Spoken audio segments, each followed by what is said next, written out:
C'est bien, j'ai besoin d'un action pour commencer. C'est bon, du coup, ça. Non, c'est psychologique. Bah.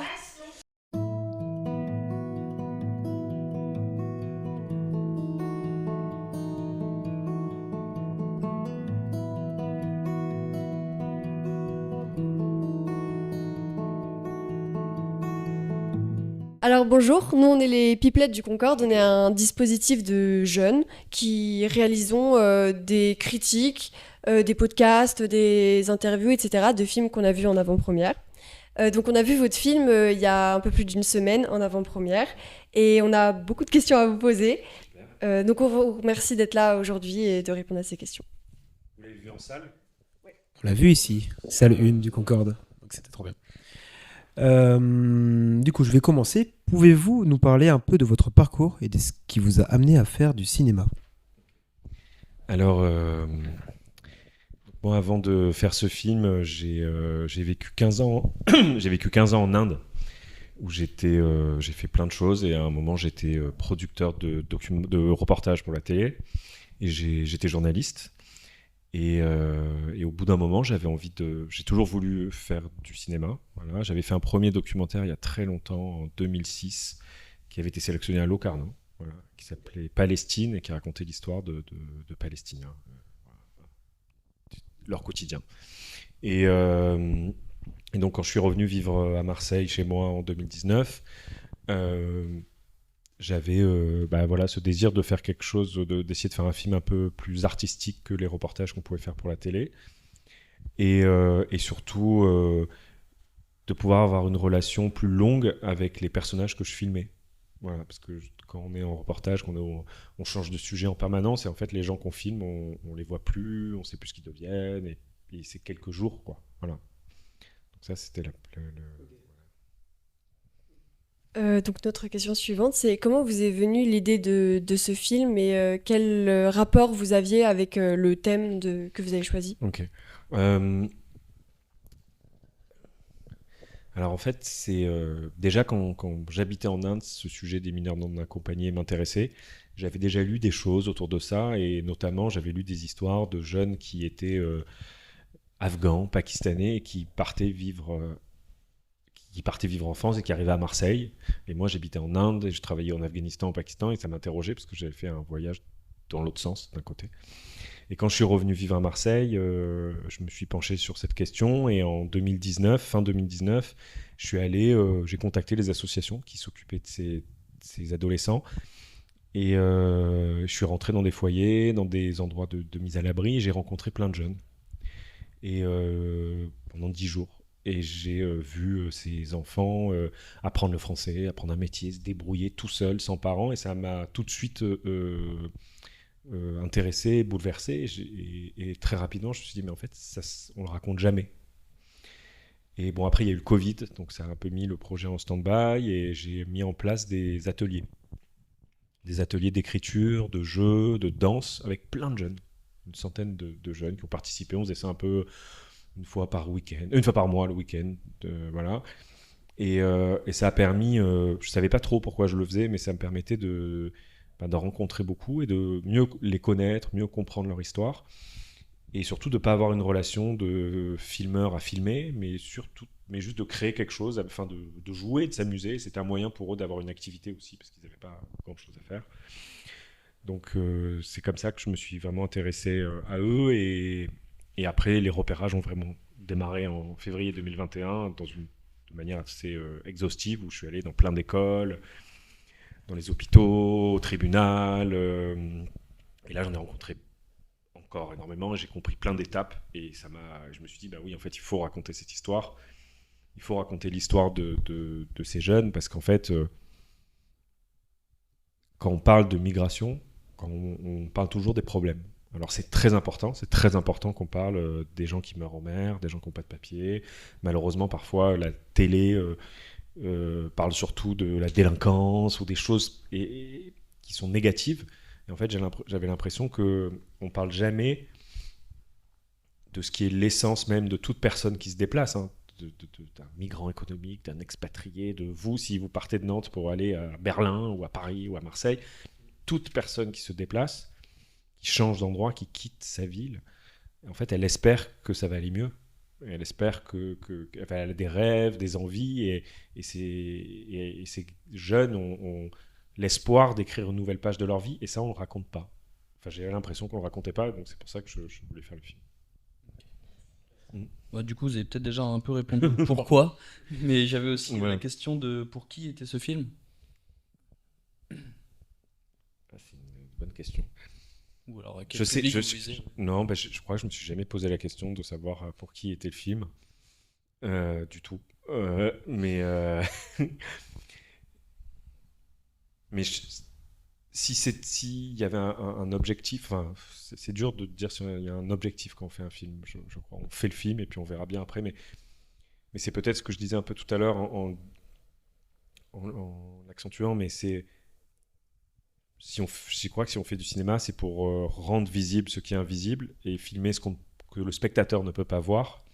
Et donc, s'il y a une cible, enfin, c'est de permettre de déplacer le regard, du drame qu'est souvent la migration vers aussi un espoir, quelque chose de positif aussi. Voilà. Donc, j'ai pas de cible. Ok. Voilà. Du coup, j'ai une question suivante auquel vous avez déjà peut-être aussi un peu répondu, mais c'est le comment vous avez rencontré ces jeunes et peut-être Ok. comment vous avez choisi. Mais ça, Bon, la même, je peux. Alors, comment je les ai rencontrés donc, tous à des moments différents, évidemment. Alors, déjà, avant, je savais que je voulais faire un film avec plusieurs jeunes et pas qu'un jeune. Et je voulais trouver des adolescents qui soient à des niveaux différents de leur arrivée en France, parce que c'était pas il se passait pas la même chose à chaque fois. Et donc, le premier que j'ai rencontré, c'est Junior, qui est dans le film, donc qui est le jeune garçon qui rêve d'être footballeur et qui passe le bac dans le film. Et je l'ai rencontré en décembre 2019, dans les premiers ateliers. Et en fait, c'était dans un hôtel un peu miteux de Marseille où ils étaient mis à l'abri, où ils étaient hébergés un temps.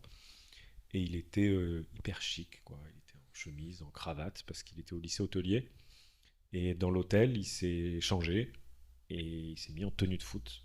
Et il est parti. Enfin, il est parti. Et puis, il m'a dit moi, je serais soit joueur de foot professionnel, soit je travaillerais dans un hôtel, un grand hôtel de luxe, quoi. Donc, je l'ai rencontré.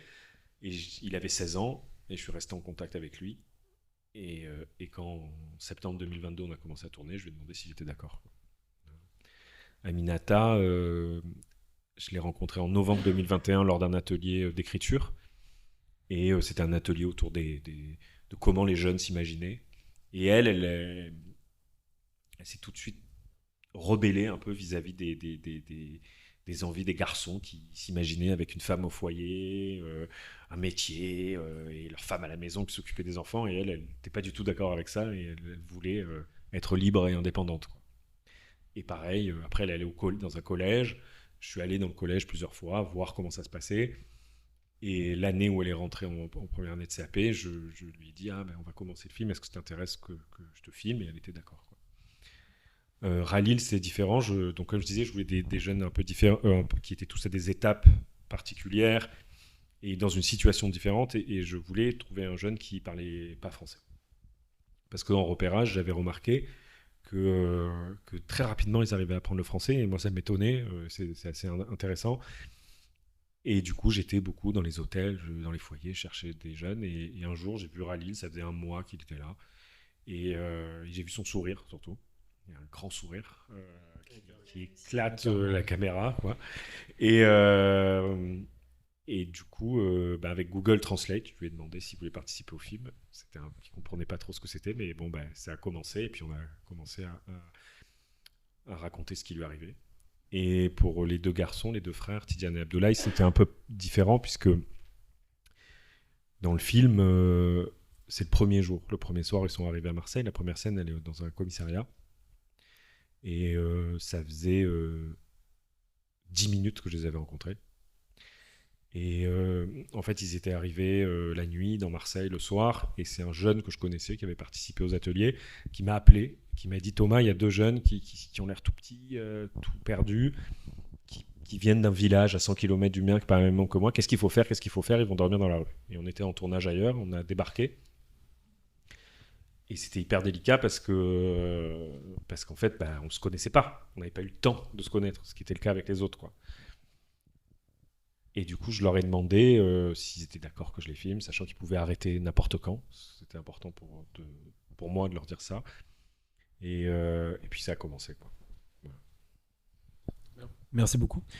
Est-ce que vous pourriez nous parler du processus d'écriture de votre film et est-ce que les jeunes ont été intégrés à ce processus? Alors, c'est très particulier parce que écrire un film documentaire, c'est tout un grand débat. Il y a des gens qui écrivent beaucoup de choses, il y a des gens qui écrivent rien. Il y a des gens qui écrivent des trucs tout pourris, qui rentrent pas dans les commissions. Et voilà, moi je suis plutôt de ce cas-là, ceux qui écrivent des trucs tout pourris.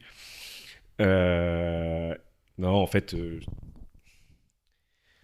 repérages, ils ont permis d'imaginer les différents moments. Okay, et le fait de connaître Junior et Aminata, parce que les autres, je les connaissais pas au moment où on écrivait des choses, ok, ça a permis d'imaginer des étapes et de décrire un peu qui ils étaient. Mais après, on l'a pris, on l'a pas utilisé, quoi. Mais donc, dans le terme vraiment d'écriture, comme on écrit un scénario d'une fiction, ou que certains parfois écrivent des dossiers de documentaires, on les a fait, mais on les a pas vraiment utilisés. On a travaillé au jour le jour. Ouais, vous êtes laissé. Donc, ce qu'on peut dire, c'est que mais en revanche, c'était toujours avec eux, en discussion avec eux. Donc, il y avait les grandes étapes que je savais qu'elles arrivaient. Je savais qu'ils allaient aller au commissariat. Ils vont tous au commissariat au début, donc voilà. Donc, je savais que peut-être il allait aller au tribunal. Je savais qu'un jour il allait avoir des scènes à l'école, lesquelles j'ai aucune idée de ce qu'il allait avoir. Qu'il y allait avoir un moment le bac, forcément. Je savais. Donc il y avait des choses. Je savais qu'ils allaient appeler leurs parents. Qu'est-ce qu'ils allaient dire? J'ai aucune idée. Qu'ils allaient galérer ou pas, trouver des stages, je ne savais pas. Tout ça, je ne savais pas. Mais on en discutait ensemble. Et on disait, qu'est-ce qu'on pourrait tourner? Ah ouais, on va tourner ça, on peut faire ça. Et donc, c'était toujours en accord avec eux. Après, la seule chose qu'on peut dire qui n'a pas été écrite, c'est-à-dire vraiment, ça n'a pas été écrit, mais ça a été imaginé et pensé avec eux, c'est tout ce qui est autour des rêves. Et les rêves et des cauchemars et des sensations dans le film. Ça, c'est venu des ateliers. Il y a plein d'idées qui sont venues des ateliers. Et on en a parlé ensemble. Parfois, c'était leur propre idée. Parfois, c'était l'idée d'un autre qui n'était pas dans le film, qui avait participé aux ateliers. Par exemple, cette idée des fumigènes, ça venait d'un autre. Et puis eux m'ont dit, ben oui, moi aussi, j'ai vu ça. Et moi aussi, j'en rêve, ou j'en fais des cauchemars. Mais au départ, c'était partie d'un autre, quoi. Donc, ils ont été associés dans le sens où tout était discuté. Mais je n'appellerais pas ça, tu vois, de l'écriture, quoi. C'est assez particulier, je ne sais pas si c'est le bon mot. Il y a quand même un processus de création, quand même, dans tout ça. Ça, c'est au fur et à mesure en fabriquant. Okay. Mais c'est pas pensé à l'avance. Enfin, à l'avance, je savais... ce que je savais à l'avance, c'est que je voulais filmer au 50 mm, et que c'est filmé très proche, parce que je voulais que le spectateur qu'on soit dans la tête et qu'on soit collé aux adolescents pour qu'on ait cette sensation d'être à leur place. Donc ça, c'était défini.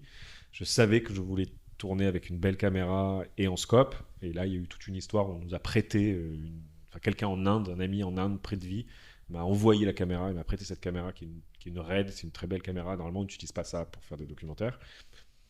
Je savais qu'on allait travailler le son et la musique, et on pourra en parler d'une certaine manière, mais ça s'est fait au montage. Même si au tournage, il y a des choses qu'on a essayées, mais tout était fait artisanalement. Tous les jours, on décidait, enfin pas tous les jours, mais avant chaque séquence, on imaginait ce qu'on allait faire.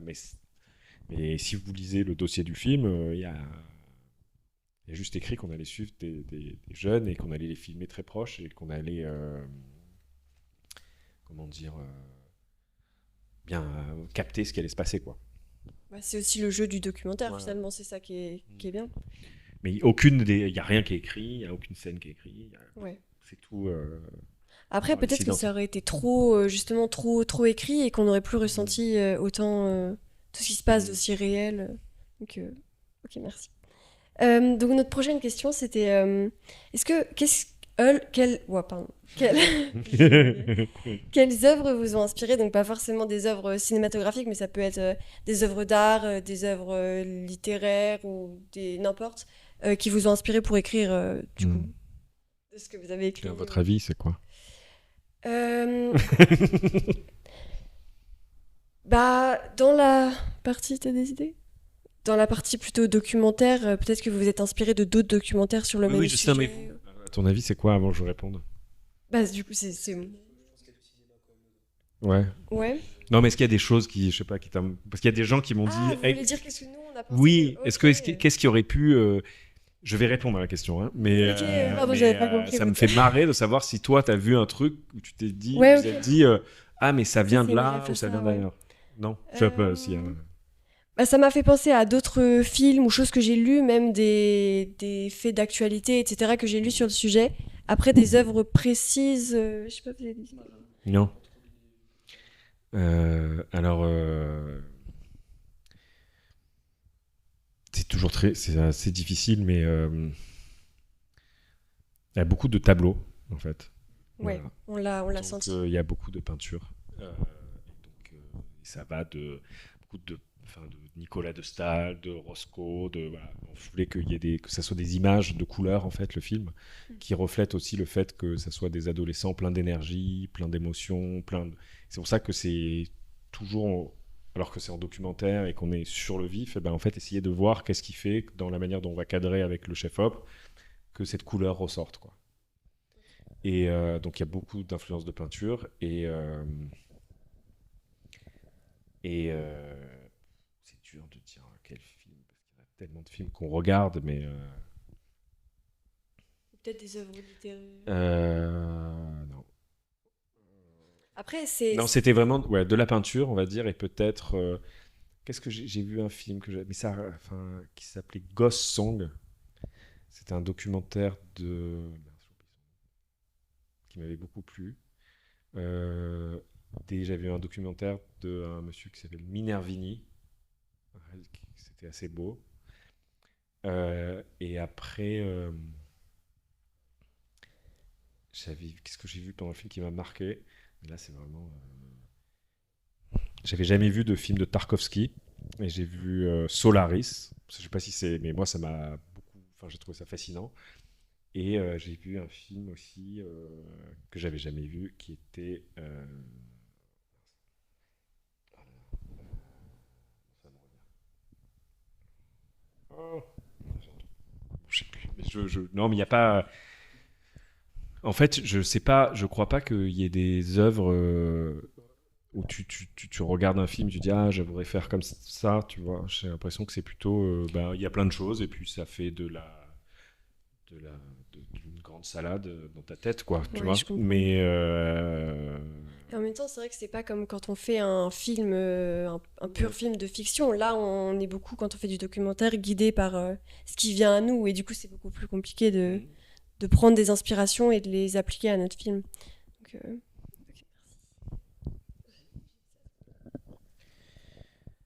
Votre film est introduit par une scène marquante, porteuse d'une symbolique forte sur le sujet des migrations. Est-ce que vous pourriez nous parler de ce choix d'ouverture?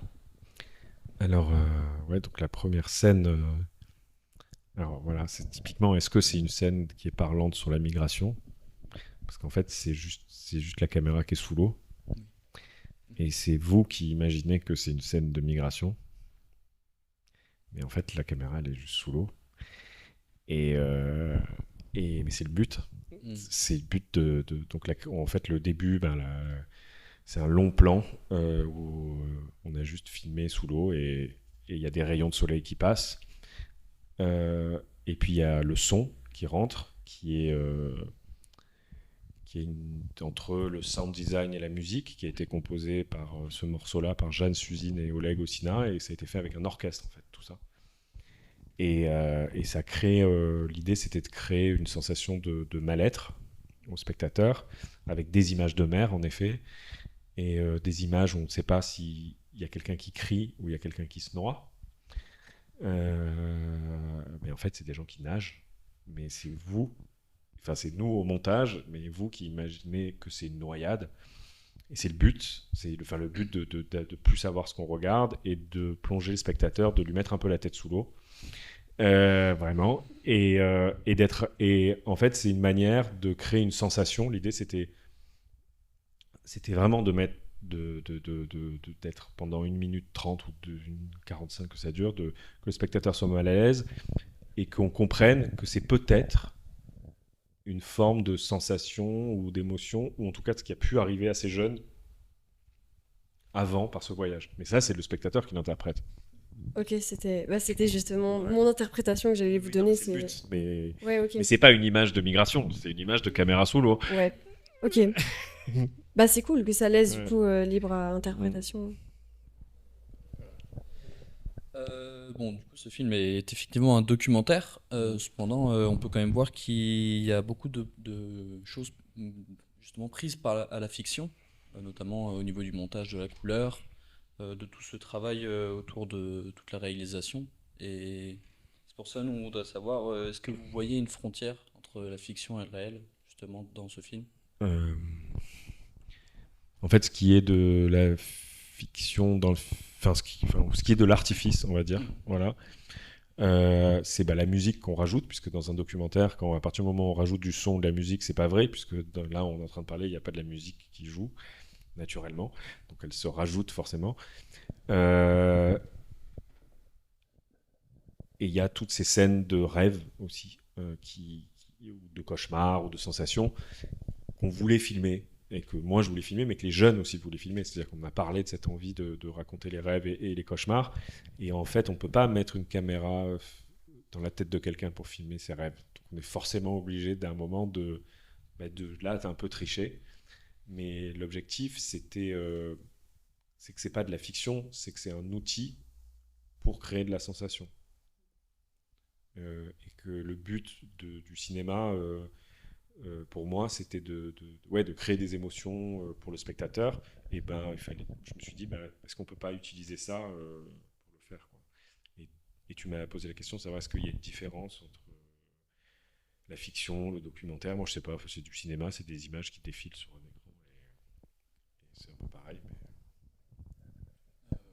Oui, du coup, c'est notamment au niveau de ces images, parce qu'on a quand même des plans très particuliers. Enfin, Mais... c'est ce que j'ai vu par rapport à un documentaire classique. On a quand même une caméra qui est assez spécifique, je trouve, notamment au niveau des visages qu'on peut filmer. Alors oui, vous l'avez déjà dit un peu, mais du coup, la place qu'avait la caméra dans le fait de filmer le réel, c'était surtout ça une grosse partie de la question. La caméra, elle est un peu plus grosse que les vôtres, quoi, mais comme ça, quoi. Mais du coup, elle a forcément une influence. Autant que le téléphone portable. Oui. Donc elle sait pas non plus, il n'y a pas de rail, de travelling, y a pas, on est 4, on est 3, enfin il y a une assistante, le chef op et moi qui prenais le son. Donc, on n'est pas non plus très nombreux, donc elle a une influence parce que chaque fois qu'on filme un truc, ça a une influence, ça c'est sûr. Et que ça soit du reportage, du documentaire, de la fiction, enfin tout. Mais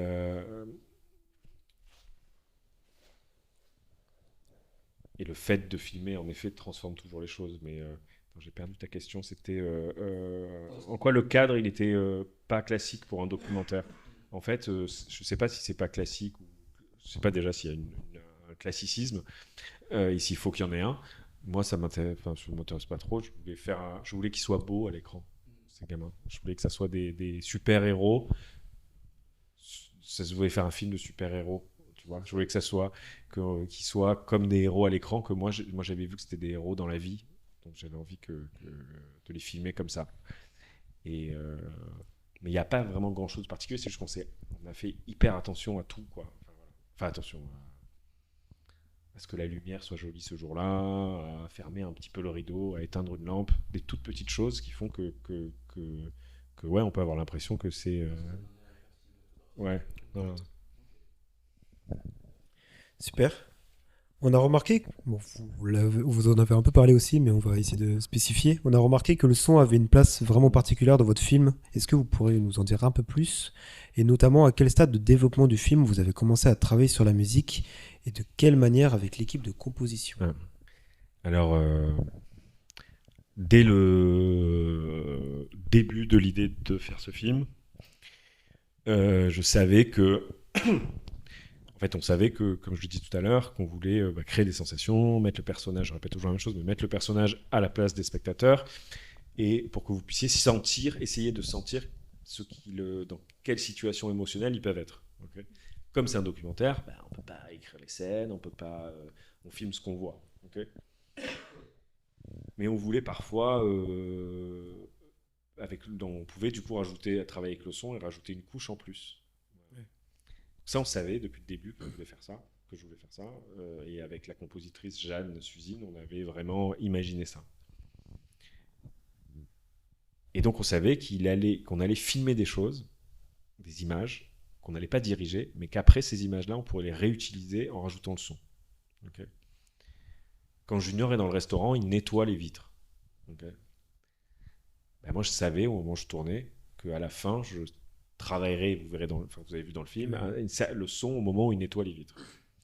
Quand Khalil descend un escalier, quand il marchait dans la rue, je savais que j'allais trafiquer le son de ses chaussures. Voilà, parce que ça allait créer quelque chose d'un peu étrange et encore une fois, mettre le spectateur dans une position d'écoute particulière à ce moment-là. Donc voilà, ça c'était la particularité. Et quand on a commencé, quand on était au tout début du montage, et pour moi la musique dans le film, il y a deux choses en fait. Il y a le thème qui revient et tout ce qui est le son et le sound design du film. Okay. Et donc dès le début du montage, avec Jeanne, moi je lui ai dit voilà, j'aimerais qu'on arrive à faire les 400 la musique des 400 coups version aujourd'hui. Donc en gros, c'était quoi ? C'était un thème musical très simple, avec des notes qui reviennent comme un tourbillon. À la fois un peu mélancolique, parce qu'il porte une douleur en eux, ces jeunes. Et très chaotique aussi. Et très chaotique, et plein d'énergie. Chaotique, parce que ça part un peu dans tous les sens. Justement, la scène du vélo, du vélo en plan séquence, où il y a ce piano hyper chaotique en fond. Et c'est ça, c'est le même thème qui revient toujours. Okay. Et il revient dans plein de formes différentes. Quand Khalil descend les escaliers, il y a ses chaussures qui jouent le thème. Voilà. Okay. Et donc, pour finir sur la musique, le thème, et on a travaillé ce thème qui est un thème, alors ça c'est technique, mais c'est un thème modal. En fait, la musique, elle est soit avec des temps très carrés, ça c'est la musique occidentale. La musique indienne, elle est avec un thème un thème modal, donc en fait il n'y a pas de rythme. Il change de rythme en permanence, ce qui est très facile quand on monte les images parce qu'on ne les cale pas sur un temps. Et c'est les musiques indiennes, les musiques africaines, les musiques asiatiques, elles sont comme ça. Et donc on a travaillé comme ça. Et donc la deuxième chose sur le son, c'était comment on fait pour travailler ces matières sonores. En fait, c'est de la matière qu'on a. C'est dur de dire que c'est de la musique, mais c'est entre les deux, quoi. C'est du son. Et donc on a Jeanne Suzine, elle me dit ça serait chouette qu'on ait un orchestre pour pas qu'on le fasse à l'ordinateur, parce que c'est vraiment organique. Et là on a et je lui dis facile pour un documentaire d'avoir un orchestre, je sais pas comment on va faire. Et en fait j'ai tenté le coup, j'ai écrit à l'Opéra de Marseille. On a vu dans le générique, du coup. Et en fait je leur ai écrit et je leur ai dit on fait un film.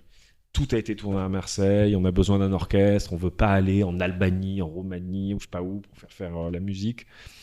Et puis encore une fois, c'était très artisanal, donc en fait, on avait besoin de travailler avec l'orchestre.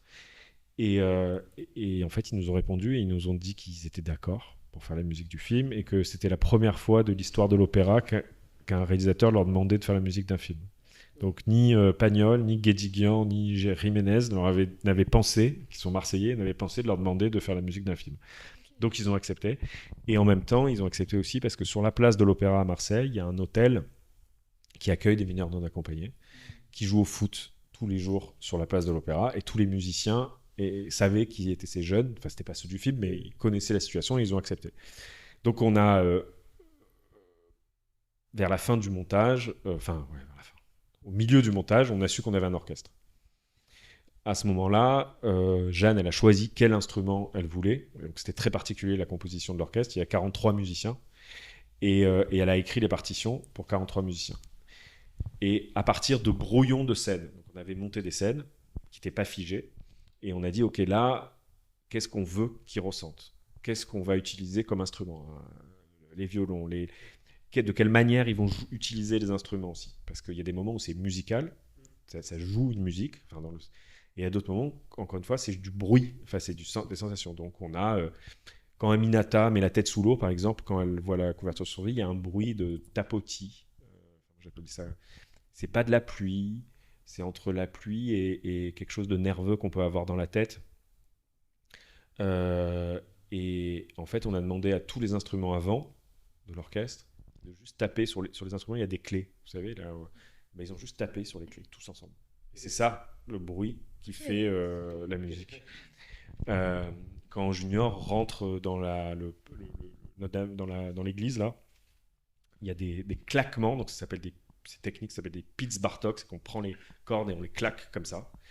Et on a demandé aux contrebassistes, il y avait 4 contrebassistes, de caresser leurs instruments. Et ça donne l'impression qu'il y a du vent. Voilà, qu'il y a du vent. Donc il y a plein de choses comme ça qu'on a traficotées. Et donc on a joué avec l'orchestre. Et donc il y avait des choses qu'on avait écrites, des choses qu'on a transformées au moment de l'enregistrement avec l'orchestre. Et des choses, quand ça a été enregistré, après tout est repassé à la moulinette là avec l'ordinateur, où on a trafiqué, et c'est Oleg Ossina qui a fait beaucoup ce travail, qui a été de prendre l'orchestre et de le tordre dans l'ordinateur en permanence, et je pense que quand l'opéra va écouter ce qu'on a mis, ils vont dire ah mais on a joué ça, enfin on a tout repassé à la moulinette, et ça en plus, et là on a encore une fois pas respecté aucune règle, c'est-à-dire que normalement on monte. Après avoir monté, on fait la musique. Après avoir fait la musique, on fait le montage son, puis le mixage son. Mais nous, au fur et à mesure, on faisait les choses, on construisait. Donc en fait, on était en montage. À côté, il y avait Oleg qui travaillait. Moi, je lui donnais des scènes. Je dis ah vas-y, essaye ça. Et puis parfois, on changeait le montage à cause du son ou inversement. Et jusqu'au dernier moment, en permanence, on changeait les choses. Donc ça a rendu fou pas mal de monde.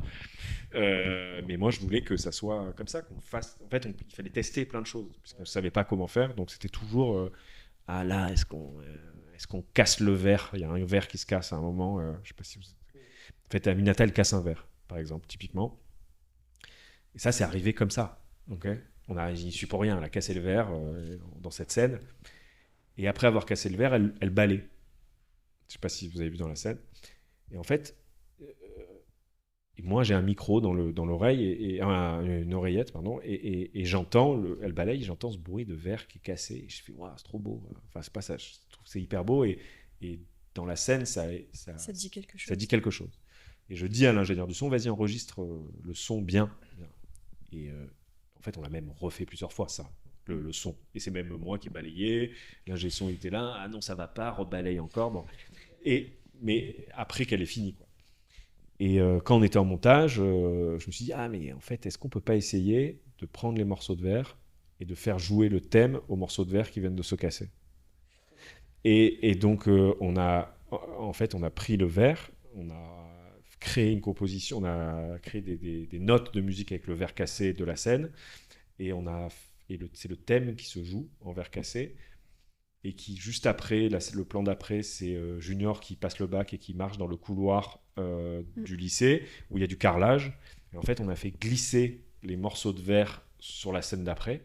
Donc elle balaye, les mêmes morceaux de verre vont dans la scène d'après. Et le thème en verre devient le thème en piano. Voilà.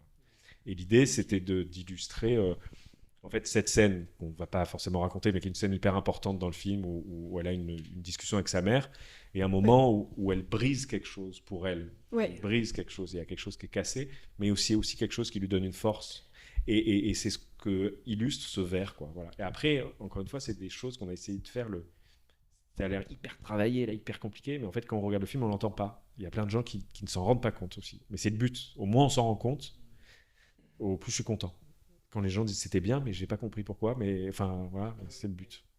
C'est intéressant ce que vous dites sur la scène où Aminata parle avec sa mère. Donc vous dites elle brise le verre. Elle brise aussi son personnage aussi un peu, parce qu'on découvre une nouvelle facette d'elle complètement.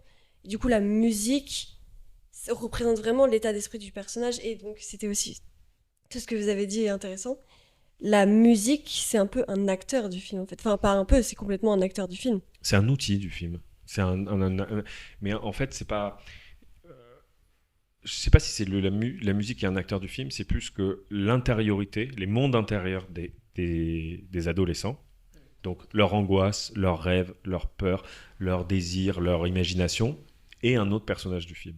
Et Ouais. cet autre personnage du film, il s'exprime dans le film avec certaines images qui sont ces images de monde intérieur qu'on a forcément trafiquées, et par la musique, parce que c'était ce qu'il y a de plus facile à faire. Le son et la musique, c'était plus facile à travailler. Parce qu'il ne fallait pas qu'on touche au réel. Oui, Tu ok. vois. Et il fallait, et ça a été hyper dur, parce que faire ces scènes-là, donc il y en a certaines dont on ne peut pas parler, qui sont, enfin, je sais pas si qui sont très étranges. On en a beaucoup tourné. Et en fait, on s'est rendu compte qu'il fallait en mettre le moins possible. Et c'est hyper risqué, d'ailleurs, parce que de jouer avec cette couverture de survie, avec ce fumigène, ça pourrait être ridicule. Et toute la difficulté, c'était arriver à essayer de pas l'être, si on peut, quoi. Mm. Et d'en faire en fait le moins possible. On avait filmé des tonnes, hein, et en fait, on a fait que enlever des choses. Ok. Ok. Ouais, c'est super intéressant, merci beaucoup. Du coup, notre question suivante, c'était par rapport à vos acteurs. Est-ce que vous avez toujours des contacts avec eux? Est-ce que vous savez ce qu'ils sont devenus? Alors, c'est pas des acteurs, Oui, pardon. En le disant, en plus, je me suis dit, c'est pas le bon terme. c'est des adolescents. Oui, bah, je suis en. Je sais pas si j'ai mon téléphone. Ouais. Je vais vous faire écouter un truc. Vous pouvez me passer le téléphone? Il va falloir traverser tous les câbles. C'est pas grave, ça coupe, c'est naturel, hein, c'est pas. Et donc, bah non, mais oui, on est toujours en contact ensemble, en permanence. Et tout à l'heure, donc ce matin, on était en projection avec les lycées professionnels et les scolaires, et dans chaque projection, je dis aux jeunes que je prends une vidéo, des photos des lycéens après avoir vu le film et je leur envoie. Et tout à l'heure, Aminata, elle m'a. Je suis trop contente, tu sais. Aïe. Voilà. Cool. Ok, donc ils sont au courant de comment progresse le film. Et, ouais. Et Ok. en fait, ils sont pas là avec moi parce qu'ils ont moins de disponibilité pour venir. Ouais. Aussi, on a commencé les projections scolaires depuis un moment, mais moi je voulais aller tout seul présenter le film d'abord. Ok. Parce que, et un jour, Ralil, il y a pas longtemps, je lui dis ouais, j'y vais tout seul, tu comprends, je veux commencer à y aller tout seul. Et il a tout exactement compris pourquoi. C'est que il m'a dit t'y vas tout seul pour vérifier si les gens ils aiment bien le film. Et en fait, c'était ça. Parce que moi, je voulais pas, vous imaginez, je voulais pas faire la première avant-première avec eux et que les gens ils me jettent des patates, quoi. Donc non, mais on sait pas quand on fait un film, on sait pas comment les gens ils vont les. Donc en fait, et puis moi, c'est un exercice de venir, de présenter, de voir comment ça se passe. Maintenant, je crois que les gens ils aiment bien le film, donc ils vont venir avec moi. Mais au début, je voulais y aller tout seul. Ok. Voilà. Et donc oui, j'ai des nouvelles d'eux en permanence. Comment ils vont? Ils vont bien. Alors, est-ce que je vous raconte tout où ils sont? On a combien de temps? Parce que je sais pas combien de temps. Ah ouais. Oui, puis après, ouais. Donc, Aminata, puisqu'on parlait d'elle, elle a eu son CAP avec une mention bien, 16, et elle fait une formation d'aide-soignante maintenant. Voilà. Ralil, il a aussi terminé son CAP, il a trouvé un employeur et aujourd'hui il fait une deuxième formation dans le chauffage. Et cet été, il a pu se payer un billet d'avion et il est retourné voir ses parents grâce à son apprentissage. Abdoulaye et Tidiane, ils sont au lycée, toujours. Voilà, et ils font des formations différentes.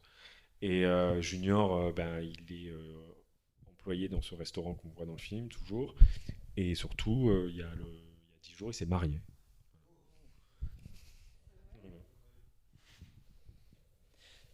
Du coup, nous, après, on avait une question sur forcément les thèmes abordés par le film.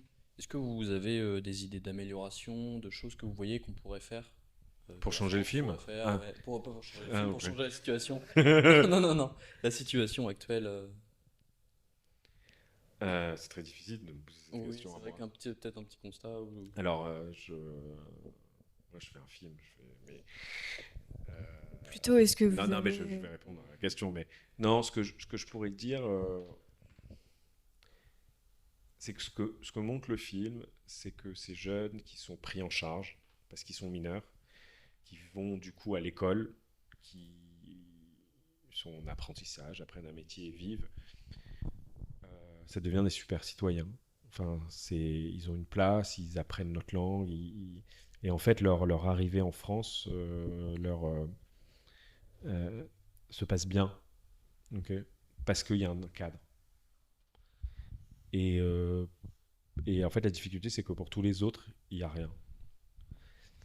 Il n'y a rien parce que il y a rien de légal, parce qu'en fait, quand ces personnes arrivent illégalement sur le territoire, c'est quand même ça la réalité, il n'y a pas peu d'accompagnement. Il y a des aides, il y a des associations, mais si on a 30 ans, qu'on arrive en France et qu'on a envie de pouvoir peut-être apprendre la langue, apprendre un métier, en fait, c'est pas possible, quoi. C'est souvent très compliqué. Et je ne sais pas s'il y a une amélioration, mais s'il y a une amélioration, c'est de se dire ok, c'est compliqué. La situation est compliquée pour l'État aussi, de se dire ok, il y a des gens qui rentrent sans avoir respecté une règle. Qu'est-ce que je fais? Je les aide, je les aide pas. C'est hyper complexe. Mais peut-être que déjà avoir une sorte d'accueil digne, enfin d'accueil digne, ou au moins d'aider les gens à pouvoir trouver leur place d'une certaine manière, ça pourrait mieux fonctionner plutôt que faire la chasse aux sorcières. Ouais, complètement. Et du coup, est-ce que vous diriez que votre film donne de l'espoir sur le futur, sur ce sujet-là, ou est-ce que c'est neutre, purement informatif ou... En fait, je sais, encore une fois, je reviens à ce que je disais au début, je ne sais pas s'il donne de l'espoir, parce que de l'espoir, c'est comment on imagine le futur. Et moi, j'ai pas filmé le futur, j'ai filmé le réel de ce qui se passait, de ce que j'ai vu. Mais encore une fois, je pense que c'est plus que il donne à voir ce qu'on ne voit pas. Donc, je pense qu'il permet de regarder des adolescents qu'on ne regarde pas et se poser la question, de se dire ah en fait peut-être c'est ça pour les ados, mais c'est la même chose pour les adultes. En fait, C'est plus dur. non mais c'est la même chose. C'est la même chose dans leur envie de trouver une place Ah oui, ok. dans la société, de faire leur vie ici, d'avoir une famille, d'avoir un métier, tout ça, c'est la même chose chez les grands aussi. Mais en fait, encore une fois, on ne le montre pas. Et ce que je trouvais intéressant dans le film, je m'en suis rendu compte au montage, c'est que en fait, la migration est une forme de métaphore de l'adolescence, et l'adolescence est une forme de métaphore de la migration.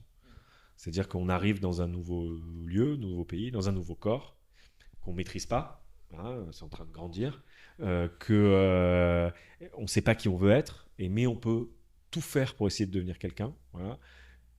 Et cette période de trouble, pour moi, ces deux états sont très proches en fait. Et donc filmer ces ados, c'est aussi filmer tous les autres adultes. Finalement, dans un cas comme dans l'autre, on a tout l'avenir devant nous et on a tout à construire finalement. Oui, tous les jours. Mais Ouais. qu'on soit adolescent, qu'on ait 80 ans, demain, on peut en faire autre chose. Hein. C'est vrai. Bah, merci beaucoup. Merci. C'était super intéressant, merci beaucoup.